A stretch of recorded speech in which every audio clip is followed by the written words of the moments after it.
Hello and welcome to PPC Live The Podcast. I'm your host, Anu, the founder of PPC Live. And if you're used to hearing from PPC experts about how to ensure that we are keeping up with the ever-changing landscape, don't worry, you are still in the right place. But instead of me relaying what the PPC experts are saying, I'm bringing the PPC experts to you. Every week, I speak to a different PPC expert about their biggest F-up and also how they turn things around. We never leave things on a defeated note.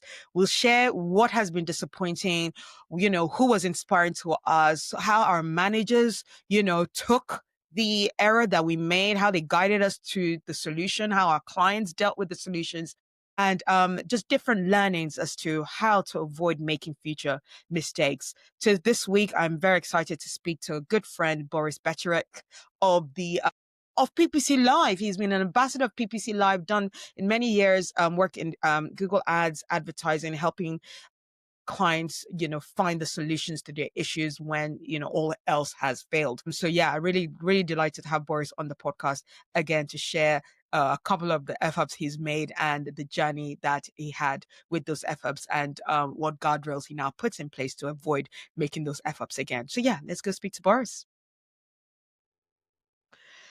Hello, Boris. Welcome to PPC Live, the podcast. Hi, thanks for having me again. My pleasure. Yes. It's so nice that you say again, because Boris has been on the podcast before. I think it wouldn't have been this year, but maybe like late last year, about a year ago, Boris came on the podcast to just talk about the industry in general, just talk about, how we're doing things, especially like for lead gen, like PMAX and automation, that kind of stuff. So definitely watch that episode. But yeah, this is the first time Boris is going to be talking to us about a mistake that he's made, how he navigated that, how he still kept on good terms with his client. But yeah, before I start off with, we know Boris, anyone that has been part of the PPC Live chat, especially our WhatsApp group, Boris is the person that keeps people in line for me. I'm not the bad guy. It's like between Boris and I play good cop and Boris is bad cop. I'm sort of the enforcer, I feel at times. He is. And I love it. He saves me from having to do it. Whatever rules Boris says, and anyone's listening is thinking, oh, but I knew are you aware what Boris is doing? Yes, I'm aware what Boris is doing. I approve it. So whatever. Don't start coming to me thinking you're going to get let back in because Boris kicked you out. So yeah, Boris, thank you so much for joining me today, especially on very short notice. For those who don't know, Boris has been in the industry for like close to 15 years, helping people with their Google Ads accounts. Most, on his profile especially, it goes, most Google Ads accounts don't need more campaigns, they need clarity. And that's what Boris is helping people with. And he's the person who, where you feel like you've tried everything, you've hired too many freelancers, you've burned through a lot of money, worked through, different agencies and different strategies, and still don't know why your Google Ads account is working. He's the one that is really good at finding out, removing complexities, finding out what the issue is, fixing what matters, building systems that will help you scale. And he's great with audits, strategic resets, hands-on implementation, senior consulting, whatever it takes to get your account out of chaos and into control. I feel like that's the first time you're hearing someone reading out what you wrote. Yeah. I hope you're impressed. You did a great job. You really did a great job. Such a nice sales pitch. Thanks, Anu. And on that note, we'll be seeing you next week. All right. No. Stick around.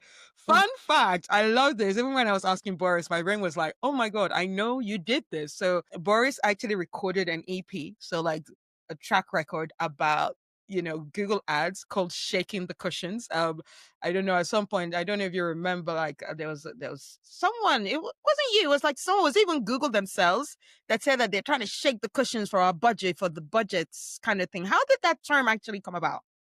I think that was revealed when Google had to turn over a lot of emails during the antitrust case, one of the antitrust cases. And I think Jared Dishler actually mentioned that in one of his emails, that they were behind and they were going to be punished by Wall Street if they didn't meet targets, and they were going to shake all the cushions they could find in order to meet expectations. Right. So that's where that came from. Right. Interesting. So yeah, in his brilliant mind and his music studio, Boris created an EP from that. and also has 3 other tracks that you've recorded, just in terms of your music lifestyle. And he also said I should mention that his office is in his gym. Like, because why have 2 separate? Why have them separate? Just have them in one, so that whenever you're bored of work, you can go lift some Yeah. weights. And Or if I get really riled up, I can just throw some weights around, be like, oh, right, and right. then be good again. All right. How often does that happen in terms of? Oh, I've gotten more chill over the years. Okay. Well, don't be chill today. Bring out all your stress in terms of, like, let's speak out so that our audience really listens, hears about the stress of We'll see. managing accounts and dealing with clients, so that we know the things that we should or we shouldn't, and we shouldn't stress about. This is no do or die. You've been in this industry long enough to know that mistakes happen. We'll all survive them. The best of us make mistakes. But we don't leave things on the defeated note. We turn things around. We still get clients who trust us, because, like, the industry is so shifting so much, especially of late in the past year. Updates every week. It's easy, much more easy right now than when we started to make mistakes. So yeah, it's really great to have these kind of conversations to just keep people's mind at ease with what they're doing. But yeah, without further ado, Boris, what is the F-up you'd want to share with us today? So it's not a recent one, actually. Happened, I think, 10 years ago or so, when I made, it was actually a tiny mistake that then snowballed into something much bigger. So I set up value track parameters, and I did a copy-paste mistake, right? So instead of, after the URL, instead of starting with a question mark, I accidentally put an ampersand. Oh, okay. Is that what you call it? Yes. Yeah. So then, as a result, all traffic from that campaign got directed to 404 pages for a couple of days. So that actually amounted to, I think, K in wasted ad spend. So that wasn't good at all. No. So was this pretty much something that the buck landed with you? You were the consultant, or were you working in an agency? I was actually working in-house at that time. All right. For a company. So huge ad spend. So we're talking like high 6 to 7 figures per month. So I mean, it wasn't like a big costly mistake, but it was one of the core products that we had. So it, was noticeable that we were missing revenue from that product line. So people started digging around, and eventually they found out. Yeah. So who found out the mistake? Who was the one that was like, yeah, Boris, you put the wrong URL? Yeah. So this is one of those situations you don't really want to get into, because it wasn't me. Okay. I was totally oblivious to everything. I was like, hey, I'm rocking this thing. Like, this is fine. Like, this is easy mode. It was actually my manager, the guy who hired me. He was like, hey, Boris, like, you done really messed up here. Like, look at this. And it's been going on for the last 5 days. Like, do you have anything to say about that? Yeah. And I was like, oh, it's the first time I'm hearing about that. Yeah. But how do you feel that manager handled it? Was it kind of like, okay, you're like, okay, this is not the kind of manager I want to work with anymore? Or do you feel like he was actually had good head on his shoulders and how he took it? He had a good head on his shoulder, for sure. So actually that happened within like the first 3 months of my employment there. Oh wow, okay. So I was still in probation period, and I wasn't really sure how to read this guy, or like I respected him because he was like a grumpy dude who'd been with the company forever, and he knew his stuff, and he was very tech savvy. So he wasn't just a marketer. He had his hands in the product. He did tracking, like everything, self-taught as well. And first I was like really worried that I was gonna, at least get written up or something. And he got stern with me. He was like, yo, Boris, I need you to step this up like a whole notch, because this is not like agency lifestyle where you just put 1 hour into each client and then you move on. Like, I need you to be thorough here. So yeah, he was stern, but then after it was done, and then we, he put guardrails in place, and then it never happened again. So that was, lovely. Lesson learned, I want to say, and I still have good contact to that guy to this very day. even though Nice. we've both moved on by now. Right? Yeah, yeah. That's good. The Oh. relationship survived. He dealt with it well. I like that. Stern, but Yep. once the thing was done, it was done. Lesson learned, put guardrails in place. Yep. That's the important takeaway from Yeah. how a manager really should deal with it. I think he's one of those people who's like, you mess up once, it's fine, but if you do the same mistake twice, then I'm gonna ask, like, can't you do it, or do you not want to do it properly? Mm, Right? So then we're talking about something else entirely. But yeah, if even though it was costly, it was, at the end of the day, it was fine. And yeah, in the grand scheme of things, that was back in the time when, you could have a 5, 6, 7 ROAS on search alone. It wasn't as competitive as it is today. So yeah. we printed big money. Nice. Yeah. Nice. Yeah. And how did the client take it? Do you know? I was in-house, so I was working for them. So Of course, was it. yes. That was it. Client, yeah, it's different. That's not two different questions. So it's literally it was your Exactly. brand. But did you know? Because that's your manager talking. But as your this is a department. Were there any? So was it literally? It started and ended with the manager themselves. There was no other person No, that would have it cared was. about that. Yeah. So it wasn't that. Had it been a bigger issue, or had it been negligence, or had it been more wasted spent, like in the tens of thousands or something, then maybe he would have taken it to management. I don't know. Yeah. But in this instant, it was inside of our immediate team. So there were 3 other people on the team, and Yeah. we shared everything openly, and that was the end of it. Yeah. So that's an in-house issue. Do you have an example that could give us on where it was an agency issue and a client needed to be informed about a mess up? From the top of my head, once I set up a display campaign and I forgot to unselect or deselect optimized targeting. Okay. So that wasn't fun. And the whole thing went like 6, 7 times over budget in the first 2, 3 days. Ooh. Yup. Okay. And that's when I needed to inform the client. Yeah. And in that situation, how did the client take it? Honestly, he was appreciative of me taking that step to inform them, because had they found out and, what is this, Boris? Oh yeah, this is when I did this and that, but I never told you.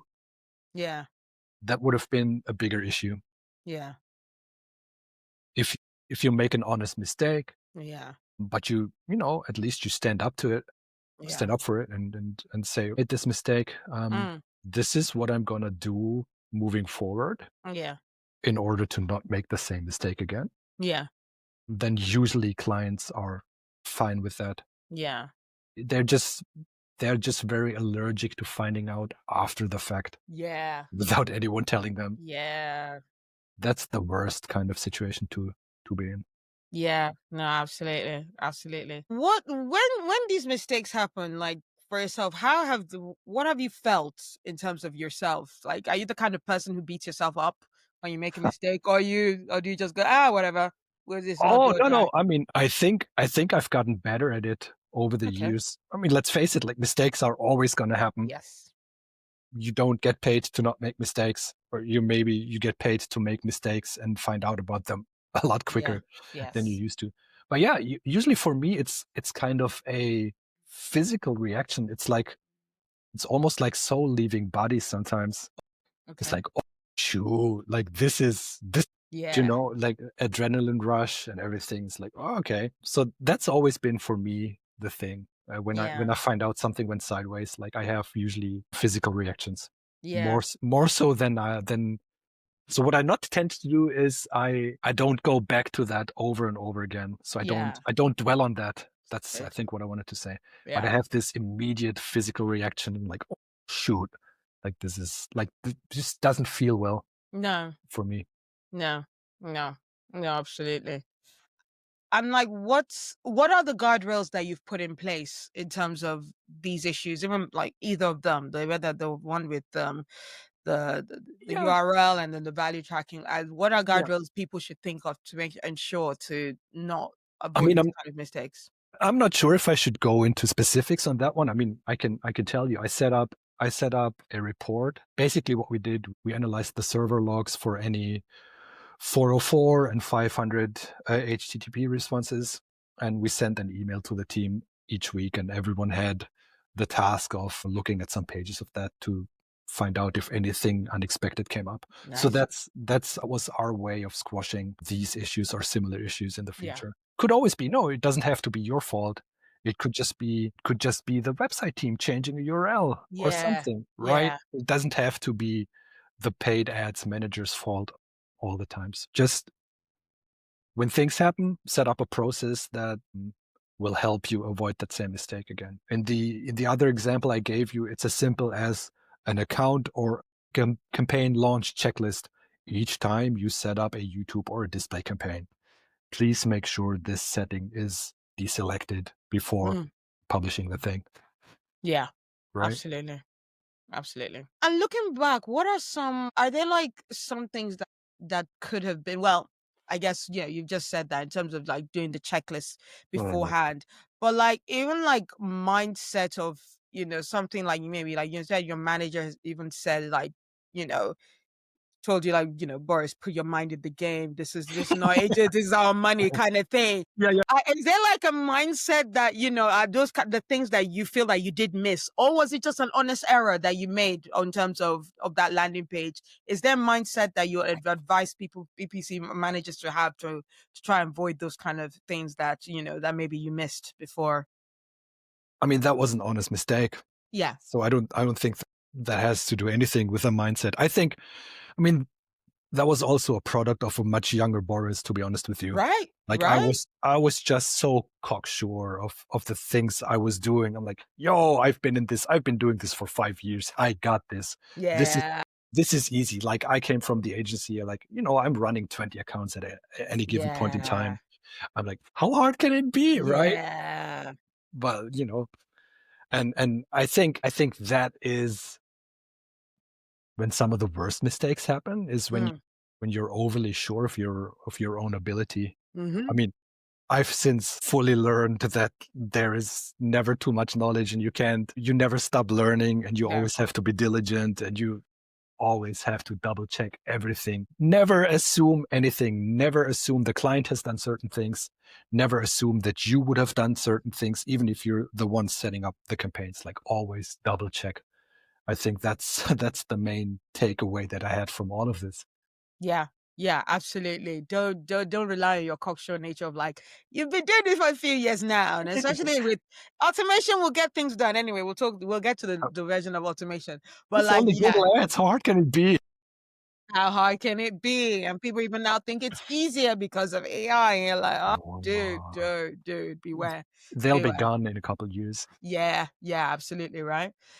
If someone's going through something like this, what's your advice to them? Like their manager has just come to them and gone, you messed up the landing page, setting up the landing page, and it's gone wrong. What's your advice to them?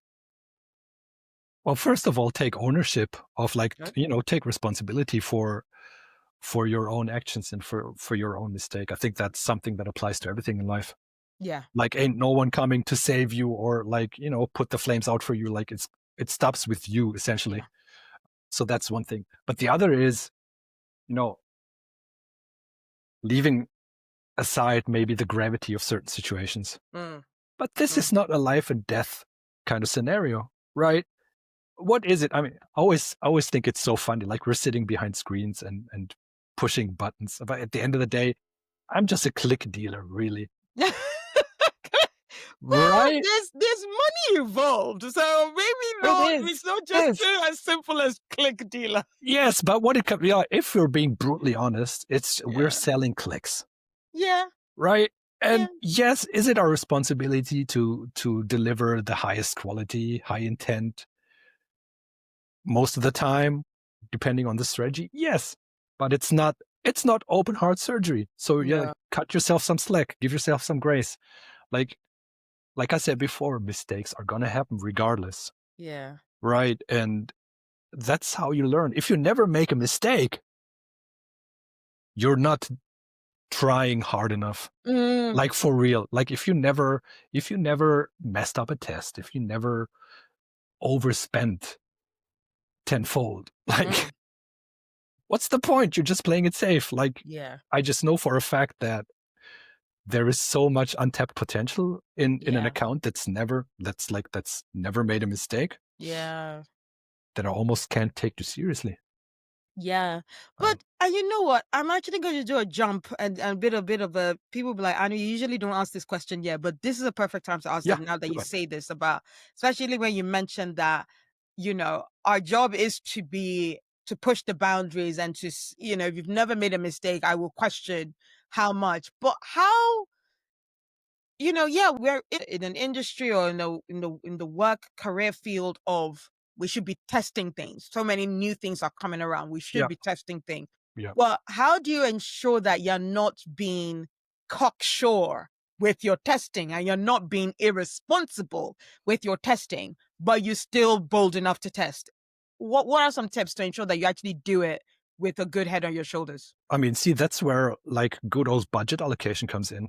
Mm-hmm. So if you have X budget for the month or the year or whatever, then I just make sure to use 80% for what's proven to be working, or Okay. what you have agreed on with the client or with your boss, whatever. Mm-hmm. And then if you can, I realize it's not always possible, like if you're talking about small budgets and everything, but if you can, like set aside the other 20% and test strategically, test Yeah. performance max, test AI max, test broad match, test smart bidding exploration, whatever you need to test, like, Yeah. run a little YouTube campaign, do the thing. I think that's the most sensible thing I can Yeah. suggest to you. And then that way it's not just inside of a campaign that's been running great, just enable AI max and suddenly it goes off the rails. But yeah, test that outside of your like bread and butter campaigns or outside of the budget that you need to spend profitably, I think. But pushing back, and apologies, it's almost like I'm coming at you, even though I invited you on this podcast. It's like put a little bit of a pushback. No, that's When fine. when people go, because with Google accounts, and we clearly see that the more budget you give an account, a campaign, the better it'll do, right?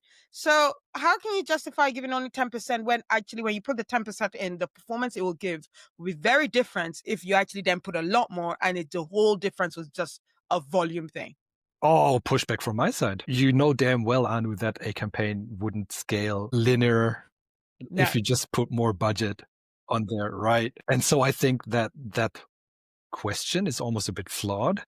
sure. Sure. So yeah, I stand by what I said. Okay. Oh, you need to test things. You need to test things in a controlled manner. And yes, I mean, if there's a scenario where you can, you have 80% lost of budget, but you're like hitting all your targets, then by all means, just turn it up, right? Yeah. That's not something I'll ever advise against, Yeah. No.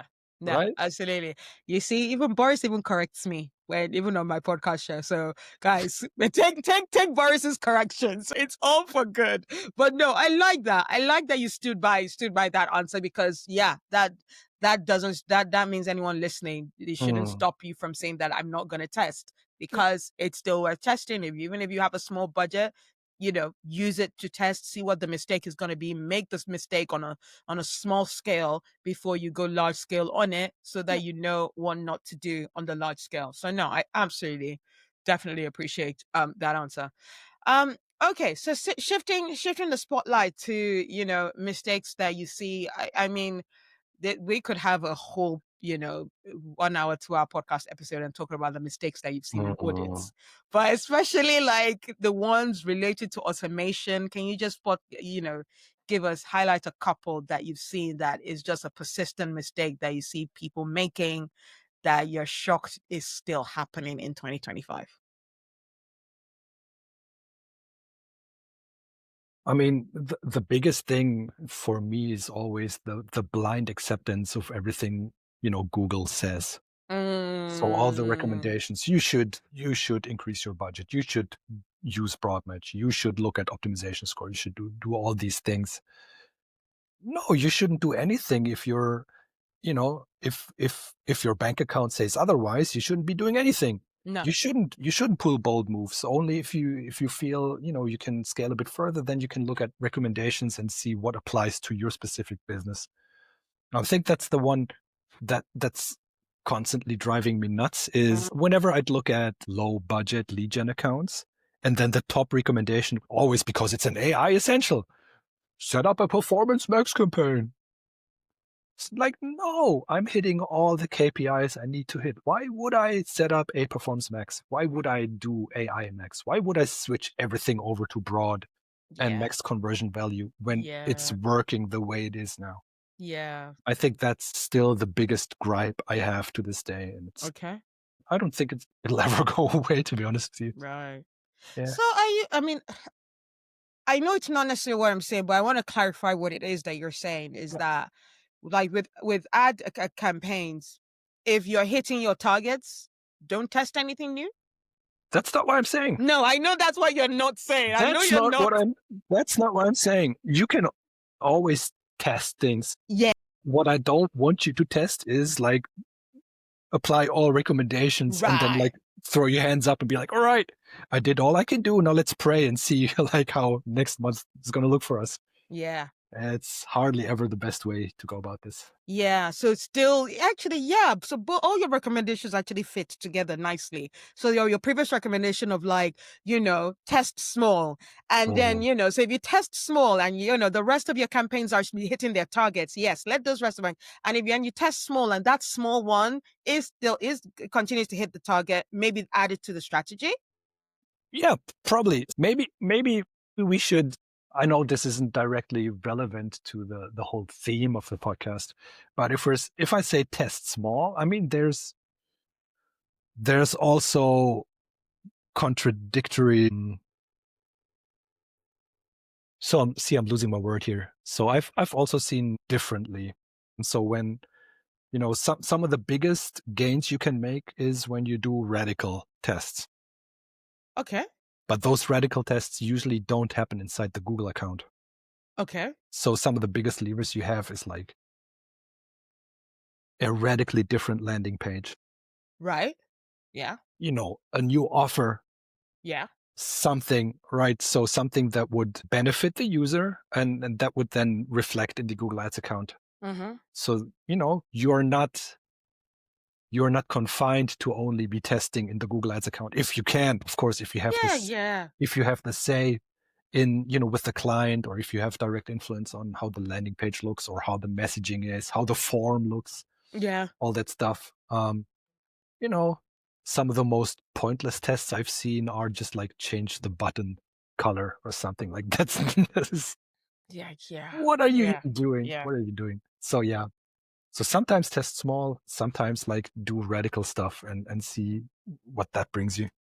Yeah, absolutely. That's some very great advice. And definitely really appreciate that, Boris. We've covered a lot of the questions. Like, second to last question I'd love to ask is, I always like taking a moment of us talking about mistakes and why it's important. You never see that on Google. Actually, you're one of the few people who will mention of like, guys, look at how this went wrong. I've seen some of your posts. Maybe you're the only one I see doing that. Why is it important? Why are those things important for you to actually share of like, this went wrong? I don't know if it's important to me. I just think it's how I operate. And I think for me personally, it's the way I am on LinkedIn, especially, is also pretty much the same way that I am in private. So it's just a direct reflection. I think, it can't all be just glory and wins all the time. Like no one, like if you look at LinkedIn, then we're all just living large and raking in millions each month, right? When in fact, when I'm having conversations with some of my friends, I realize that that's not the case at all. There's many companies that are struggling. There are many agencies that are struggling. There are many freelancers that are struggling. Yeah. But somehow we always need to keep our armor up, which I think is wrong. Like if it's only authentic and natural to share some of your shortcomings and mistakes. Yes. Yeah, I don't think anyone should have a problem with that. No, absolutely. Absolutely. I think that's very true. And sometimes I like sharing that. I'll admit about the amount of times I've been fired before, or the time where just something that just didn't go my way. And I thought that was gonna work out this way. It really didn't. And I've gotta Same. say I'm happy with where I am now. So all of those Yeah. mistakes led me to where I'm now, and I'm not complaining. So yeah. Listen, The I've been fired more times than I care to admit, Yeah, me right? too. Yeah. I've also left companies Hmm? in the probation period, when Yeah. after a couple of weeks, after I realized like this place is nuts, Yeah. like I better be out of here, or Yeah. else like I'm just not going to be happy. So yeah, I No. did all of that, and yeah, I had a fair amount of fuck ups. Yeah. I've also had a fair amount of like giant wins, of course. Like otherwise I wouldn't be where I am today, Yeah. Still. for sure. But I think all of that, like the journey is almost the destination. Like there is no I don't Yeah. think there's an end goal to any of this, right? Yeah. It's Yeah. just like, I mean, I for once, I'm just making things up as I go. Like I'm still learning life and Google and everything in between and parenting and being a good husband and all that stuff. Mm. So I'd never want to pretend that I have it all Yeah. figured out. Like, Yeah. yeah, Yeah. I don't, Well, yeah, the destination is the journey. I love it. I for love it. sure. Yeah, Boris, this has been such a great conversation. It's gone by too quickly. So yeah, maybe we make it a yearly thing, and next year you come back I again enjoyed for that. Yeah, yeah. share another story.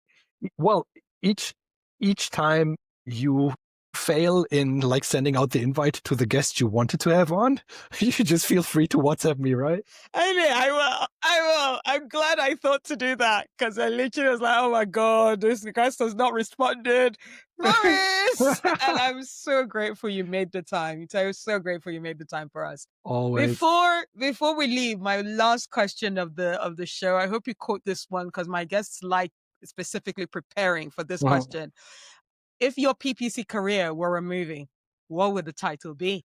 It could be a movie that you identify with. You can come up with a totally different title. It doesn't matter. I don't know. So I just looked at the questions shortly before I hopped on the call. But I think the perfect movie title for my PPC career would be Groundhog Day. Groundhog Day, really? Yeah, it's just, because, so often you just get up in the morning and be like, oh, it's accounts again. Accounts again. Oh, it's client calls again. Oh, it's acquisition again. Yeah. Oh, yeah. it's content again. Like, but yeah, it's just Google has done something again. Oh, Google done something. Yeah, that's a recurring theme. Oh, bless. Groundhog Day. Groundhog Day Yeah. is what Boris's career would be if we were a movie. I think so. Interesting. I love it. Well, where can we find you to hear some of your very honest approaches to how you do paid search? I know it's on LinkedIn, but anywhere else? The only place is LinkedIn. The only place is LinkedIn. For the longest time, I've always thought of doing the YouTube, and I've dabbled with it occasionally, but the only thing is LinkedIn. It's working for me. Great. So I don't feel the need to go somewhere else. Maybe in the future I'll do a YouTube. Yeah, maybe test. Do you take your advice about testing? Small budget to test. Don't use my words against me, Anu. Try. I hate that. All right. That's so cool. Well, thank you so much for being on the show today, Boris. It's been such a pleasure. You're welcome. Thanks for having me. Pleasure. All right.